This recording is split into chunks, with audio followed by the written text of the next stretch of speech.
Since October 19th, 1963, the wind was biting again this morning. I sat on the old wooden bench just outside the care home, wrapped in the same faded wool coat I had worn for over a decade. The sky was gray, and the leaves had begun falling, painting the ground with the tired colors of orange and brown. I held a lukewarm cup of coffee in both hands, more for the warmth than the taste. My fingers, crooked with time and cold, trembled a little. "Fritz, I can feel the cold again," I whispered, more to myself than anyone else. It wasn't the weather I was talking about. Not really. It was that cold. The kind that cuts deeper than bone. The kind that comes with memories you've spent a lifetime trying to bury under everyday silence. But some mornings, especially mornings like this, those memories dig their way back up, no matter how deep you thought you buried them. They always begin the same way. We were just boys. I was 19 when they handed me the uniform. My mother cried the morning I left. My father, silent as always, patted me on the shoulder. That was his way of saying goodbye. We were told we'd bring glory to the Reich, that it was our duty, that the fatherland needed us. And we, young, foolish, full of dreams, we believed every word. War hadn't yet lost its romance for us. It was 1942 when I first met Fritz. He was assigned to my unit just weeks before we were sent to the Eastern Front. Tall, lean, with a crooked smile and an annoying habit of humming even in the worst of times. Fritz had been a baker's son. He used to say, "If I don't die in this God-forsaken snow, I'll open a bakery so big the whole town will smell like fresh bread." I remember laughing at that, even though we were knee-deep in mud and fear. Laughter was rare out there. The first snow hit us hard. We weren't prepared. Our coats were thin, our boots worse. We'd stuff newspaper into them to keep our toes from freezing, but it never worked. The Russians, they were made for that weather. We weren't. Every step felt like walking through knives of ice. That's when the cold really started living inside me. Fritz and I shared a dugout, a miserable little hole carved into frozen earth. We took turns standing watch, warming our hands over a small fire made from damp twigs. At night, when the silence grew too loud, we'd talk about anything but the war. Home, girls, bread. One night, Fritz pulled out a photograph. A girl with golden curls and a soft smile. "Her name's Lotta," he said. "She promised to wait for me." I nodded and showed him a letter from my sister, who had just turned 11. She drew me a picture of our house with smoke coming out the chimney, like it was trying to say, "Home is still warm. Come back soon," but home felt like a dream. Then came January. It was the kind of cold that burned your lungs with every breath. We were ordered to hold a position near a frozen river. The Russians attacked at dawn. Bullets whistled past us like angry ghosts. I saw men I'd eaten breakfast with, men I'd shared cigarettes with, vanish in sprays of red. One by one, like dominoes. I remember the screams, but what I remember more is the silence that followed. When it was over, snow kept falling as if nothing had happened. Fritz had been shot in the leg. I dragged him back behind the lines, half carrying, half pulling him through the snow. Blood soaked through his trousers, steaming in the bitter air. He kept humming, even through the pain. That damn humming. We stayed hidden in a collapsed barn for 3 days. No food, barely any water. His wound turned black. He stopped humming. The last thing he said to me was, "Tell Lotta." I kept my promise as long as I could. I buried him under the floorboards, using my hands to dig through the frozen dirt. I marked the spot with a piece of his scarf. I never found Lotta. Maybe she moved. Maybe she didn't wait. Maybe the world just moved on. But I didn't. Every time the cold creeps in like this, I feel it again. Not just the snow, but the silence, the fear, the weight of carrying a friend's last words and not knowing what to do with them. "Fritz," I whispered again, staring at the empty bench beside me. "It's that time of year again.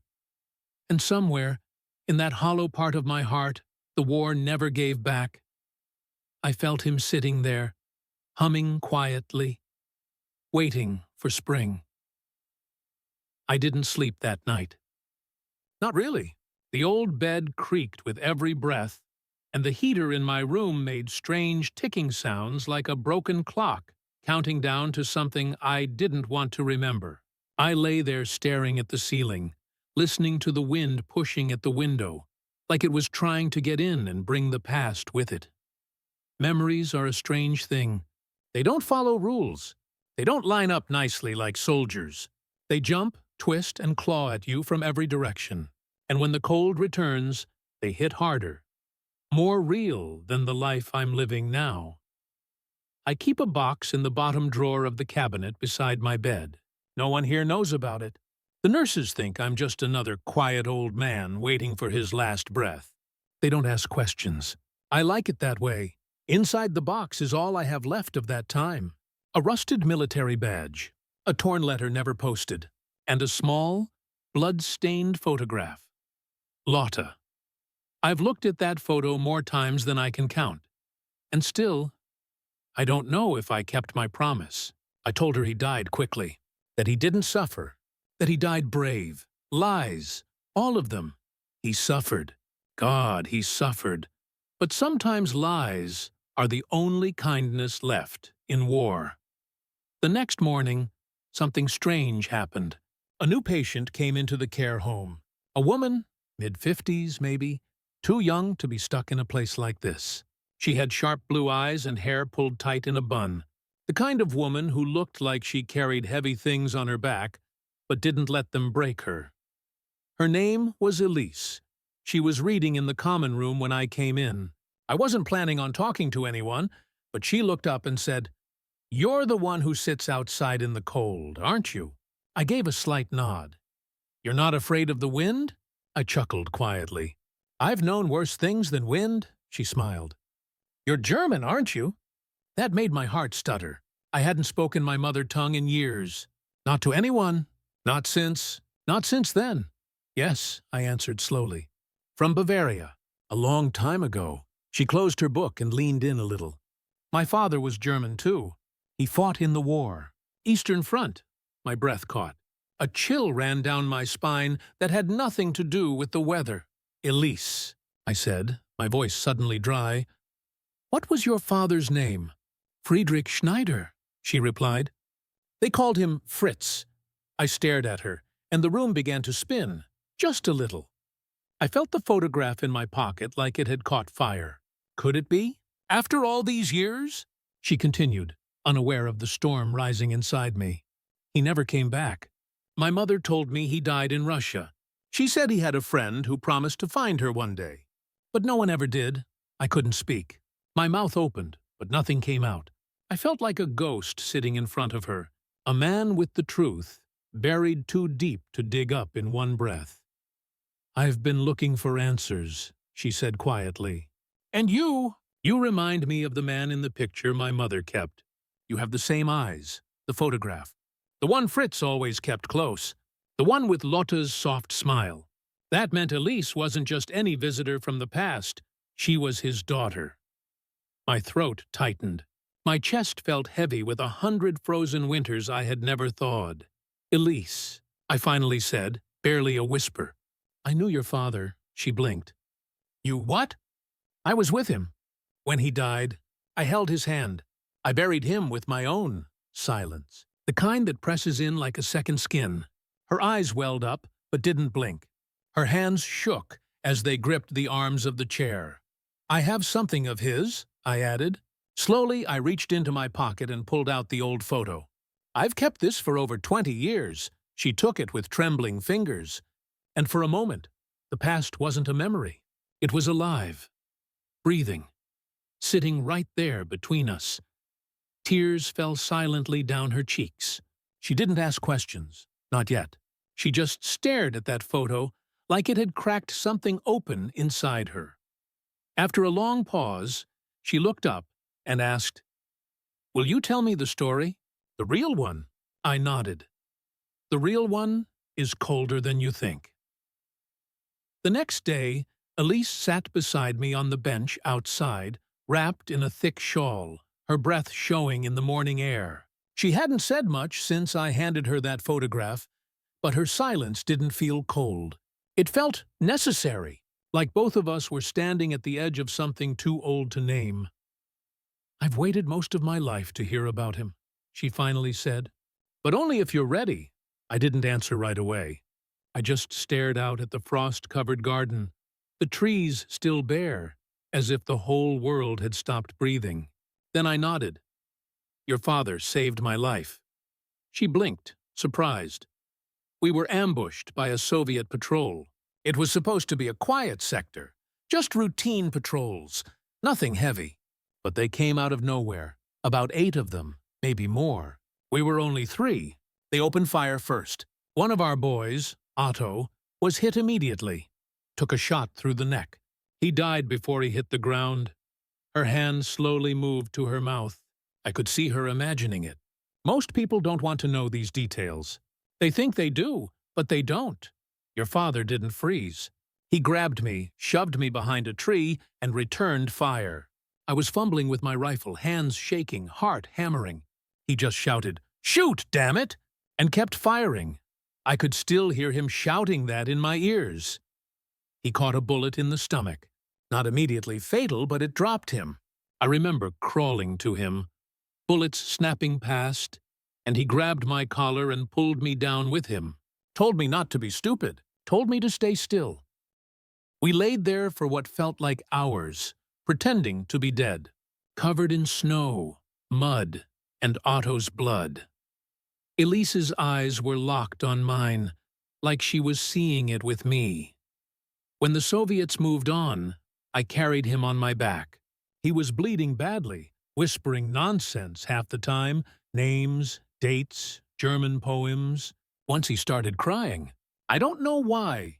He just looked at me, gritted his teeth, and said, "I wanted to make it home.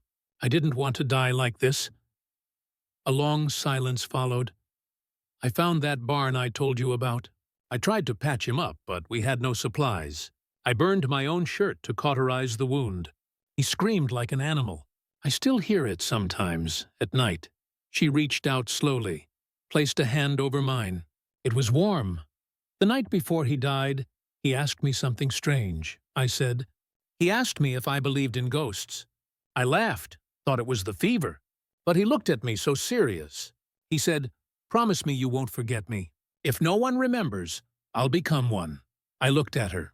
I haven't forgotten, not a single day. Tears rolled down her cheeks, but she didn't sob. She just squeezed my hand tighter. "My mother never remarried," she said. She kept that photo beside her bed till the day she died. She used to say, "Your father didn't leave us. He just got stuck in the snow." I never knew what she meant. "She knew," I whispered, "more than anyone."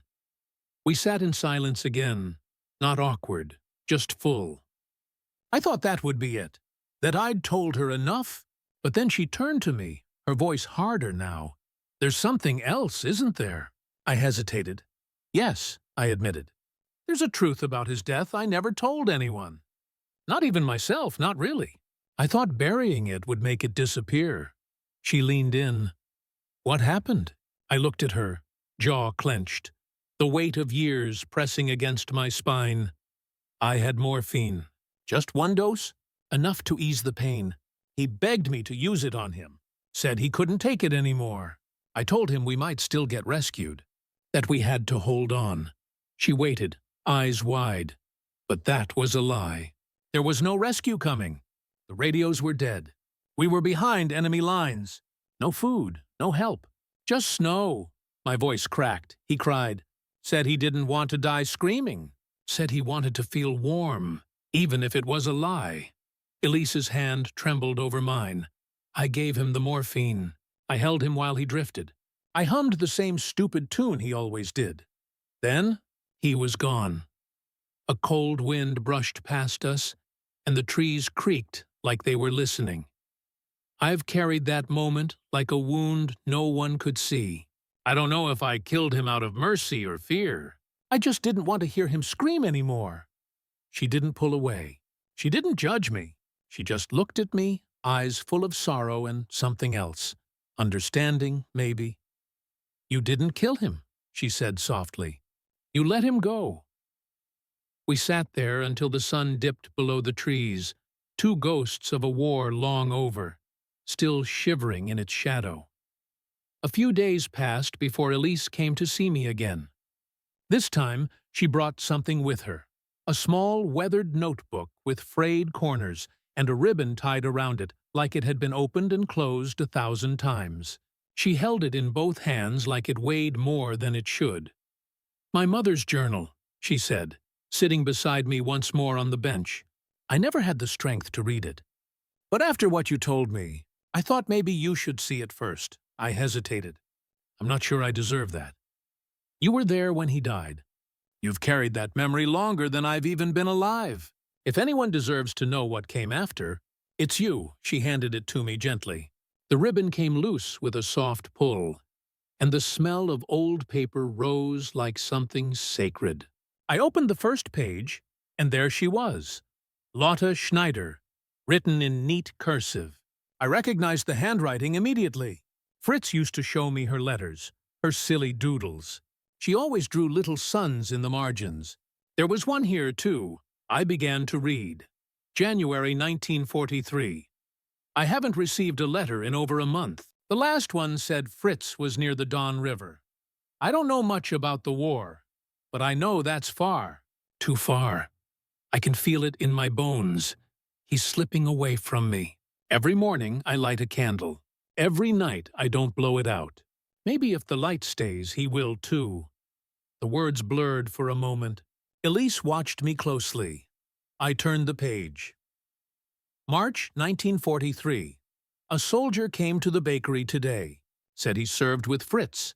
Said there was a battle. He didn't give details. Just offered condolences and moved on. He couldn't even look me in the eye. I didn't believe him. My grip on the notebook tightened. April 1943. Fritz always said he had a friend who would bring him home if he couldn't come himself. I think about that every time someone knocks on the door. I wait for footsteps. A letter. Anything. But no one came. Maybe the cold swallowed him. I looked up at Elise, struggling to speak. She waited for me. "I never sent the letter. I was a coward." She shook her head. "You weren't a coward. You were broken." I flipped through more pages. After 1945, the entries became sparse. Then suddenly, one caught my eye. October 1954. I had a dream last night. Fritz was standing outside in the snow. He didn't say a word, just smiled. But his smile looked tired. I asked him why he didn't come home. He said, "I did, just not the way you hoped." I think he forgives me for moving on, but part of me still waits for a knock at the door that will never come. A lump formed in my throat. I closed the notebook and handed it back to Elise with shaking hands. "She deserved better," I whispered. "You both did?" She looked at me carefully. "Do you know what it's like, growing up with a hole in your life that no one can fill? Every school play, every birthday, every single day where other kids had a father, and I just had a name. That name was sacred. I used to imagine him walking into my life one day, smiling, saying it was all a mistake. But he never did. Just silence. I opened my mouth to say something, but she wasn't finished. And now I find you, a stranger who held his hand, who heard his last words, who carried his memory in silence for 20 years. And I don't know whether to thank you or scream at you." The words hit hard, honest, raw, deserved. "I don't expect forgiveness," I said. "I just wanted you to know he wasn't alone." She looked away, blinking hard. After a while, she said something I didn't expect. "There's something else I haven't told you." I turned toward her.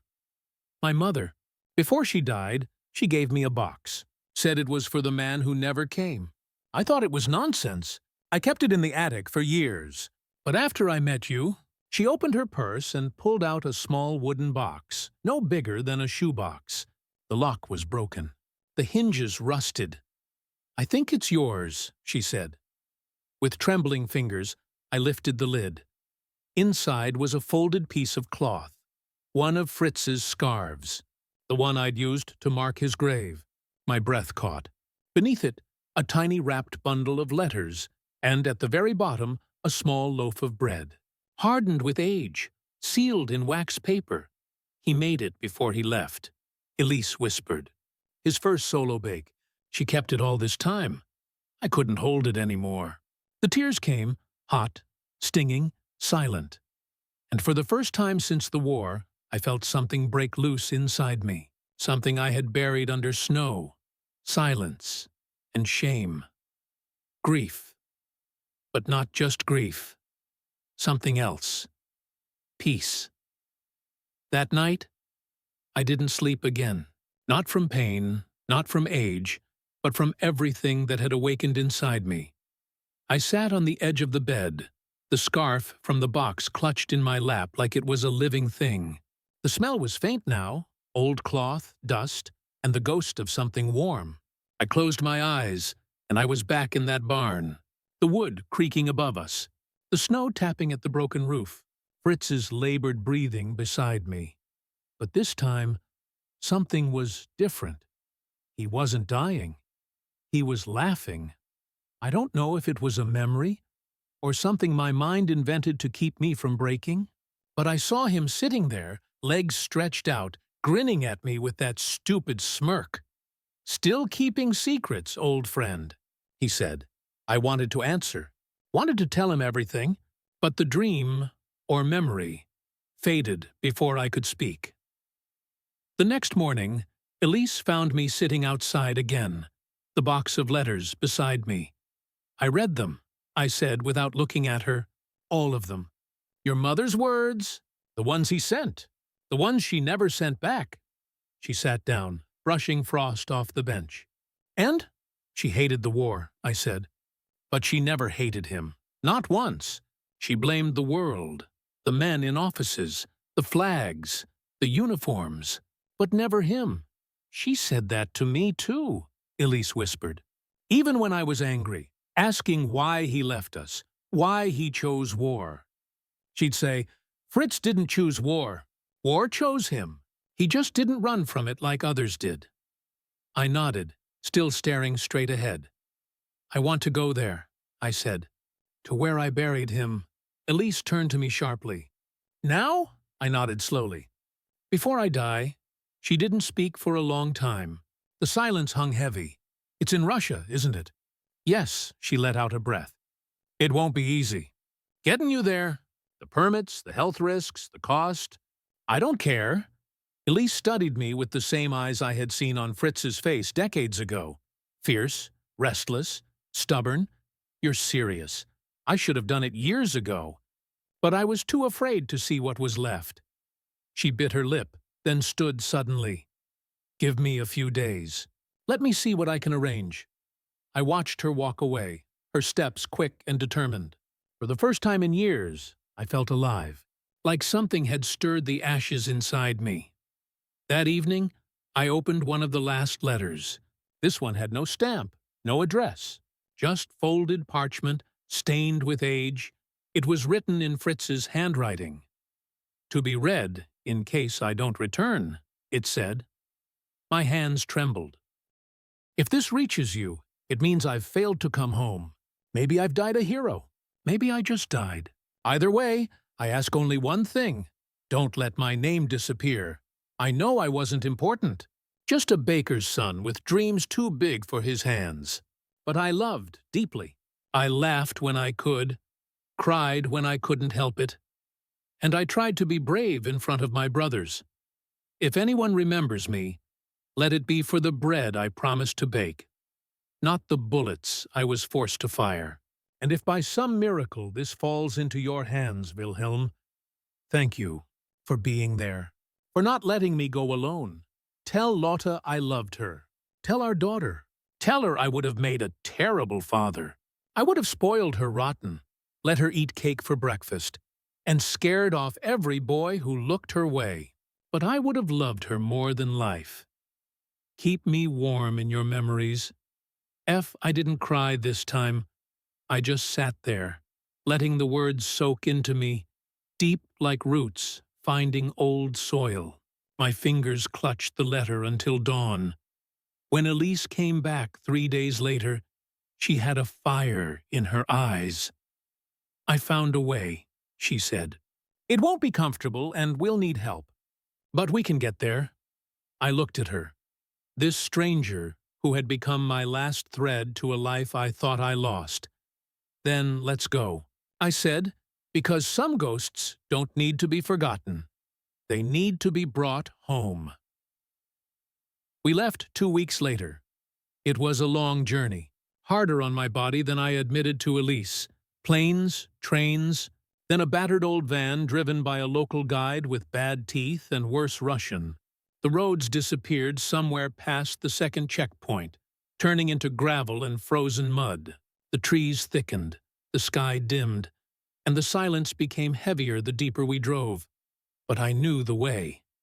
It lived in my bones. Every twist of the road, every dip in the land, it all came back like a dream I had been stuck inside for decades. The place hadn't changed much. Time had forgotten it, like the war itself had left scars the world had chosen to ignore. The barn was gone, of course, burned or collapsed long ago. In its place stood a broken stone wall, half swallowed by moss and roots. The forest had crept in, reclaiming everything. But I saw it. In my mind's eye, it was all still there. The snowdrifts, the blood, the fear. Fritz, pale and shivering, whispering songs between the pain. We stood in the clearing. Elise didn't speak. She just watched me as I moved across the ground like a ghost, retracing old footsteps. My knees buckled once, but I caught myself on a tree. I could feel my heartbeat in my throat. "This is it," I said. "Right here." I pointed at the spot where I had buried him, just beneath where the wall ended, under a patch of trees that leaned slightly west. I knelt, my hands trembling, and began to clear away leaves with what little strength I had left. Elise joined me, wordless, hands in the dirt. After a while, our guide approached with a spade. He didn't ask questions, just started digging. 6 inches down, the soil changed, harder, colder. Then the shovel hit wood. I stared at it. We cleared more dirt until a piece of rotted wood was exposed, dark and wet with time. The makeshift coffin had long collapsed in on itself, but part of the scarf remained, half frozen in the soil. I reached down, touched it with the tips of my fingers, and a wave of cold passed through my chest like ice water. "He's here," I whispered. "All this time, he's been here." Elise wiped her face with a sleeve, fighting back emotion. "We should say something." I nodded, but no words came, only guilt, and something else. Anger. Because for years, I had let him stay in the dark. I had promised to come back, to mark the grave properly, to bring him home, and I did nothing. "Fritz," I said finally, voice shaking, "I failed you. I let you die in a place the world forgot. I tried to forget, too. But you kept coming back. Every winter, every breath, every time I heard the wind, I placed the old scarf on the earth, pressing it down gently. This time, I'm not leaving without you. We arranged for a proper exhumation. With paperwork and permits Elise had already anticipated. She had moved faster than I expected. She'd been planning for this even before I agreed. "I knew you'd say yes," she told me that night in the motel. "You just needed to look him in the eye again." I stared out the window at the dark woods, unsure if I believed in ghosts, but certain one of them had finally let go of my shadow. The next morning, I awoke to voices outside. Elise was arguing with a man in uniform, some Russian official. The guide was translating, but badly. Something about permissions, about disturbing historical sites. I pushed myself up, cursing my aching bones, and limped outside. "What's the problem?" I asked. The officer looked at me with thinly disguised annoyance. Elise turned to me, frustration on her face. They're saying the area is part of a preserved war zone. No remains can be removed without Moscow's direct approval. Then we wait, I said simply. She stared at me. Wilhelm, that could take months. Then we wait months. I didn't come this far to walk away now. Later that evening, when the officials had gone, our guide came back with a flask and a plan. There is way, he said in broken English. Not legal, but quiet. Elise looked at me, and I looked at the forest. After everything we'd done, after everything he had done for me, I didn't care about laws. I cared about promises. I'm listening, I said. The next night, we returned to the forest in silence. No headlights, no noise, just the crunch of tires over frozen dirt and the hum of the engine trying not to wake the dead. The guide, his name was Alexei, killed the engine 50 meters out and handed me a flashlight. No light until tree line, he said quietly, then looked at Elise. You not speak. Let old man do this, she nodded, her jaw set. There was no turning back now. The wind was crueler that night, colder than I'd ever felt it. But I welcomed it. It reminded me I was still alive, that I had one last thing to do before I could truly rest. The three of us moved through the trees like ghosts, Elise supporting my arm as I stumbled through the brush, every step like walking through decades. When we reached the clearing, I saw the dirt we had disturbed, a patch of ground darker than the rest, waiting for us. Alexei didn't waste time. He pulled the shovel from his pack and got to work, digging in rhythmic, quiet motions. I tried to help, but Elise stopped me. No, she said. You've done enough. I let her. It didn't take long. We had loosened most of it before. When the wood fragments reappeared, Alexei pulled them up gently, piece by piece. What remained of the scarf came up with it, along with a bundle of old bone wrapped in rags and frost. I didn't cry. I thought I would. But something inside me had shifted. The grief was still there, yes, but it had lost its sharpness. Now it felt more like a weight I had chosen to carry. Not one forced upon me, Alexei knelt beside the bones and murmured something in Russian, an old soldier's prayer. Then he handed me a tin box, simple, rusted, and empty. For what's left, he said. I nodded, placing the pieces inside carefully, reverently. This wasn't just a box of bones. This was Fritz. This was every laugh, every cigarette, every whispered song. This was the blood we bled and the silence we endured. This was the part of me I left behind and came back for. Once the box was sealed, Elise took out something from her coat, a cloth pouch. She opened it and pulled out a small silver cross, thin and plain. My mother's, she whispered. She wore it every day until she died. She placed it gently atop the tin. Then we buried the rest. The splinters, the rags, the scarf, the part of him that would remain in that soil forever, a part that belonged to the earth now. As Alexei covered the hole, I lit a candle and placed it on a flat stone nearby. It flickered in the wind, but did not go out. We stood in silence, the three of us. Then Elise spoke, voice soft. He's coming home. That was the moment I felt the weight lift. It didn't float away. No, it just shifted, became bearable, like carrying a full pack, but knowing where you're walking now. On the way back to the van, Elise asked something I didn't expect. Why did you really wait so long, Wilhelm? You could have come sooner. You could have told me. Why now? I didn't answer right away. My breath steamed in the air like smoke from an old chimney, because for a long time I believed I didn't deserve to come back.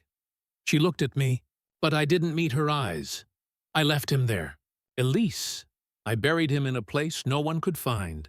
And then I spent the next 20 years pretending that didn't make me a coward. You were a soldier, she said. You survived. No, I whispered. I hid. She didn't argue.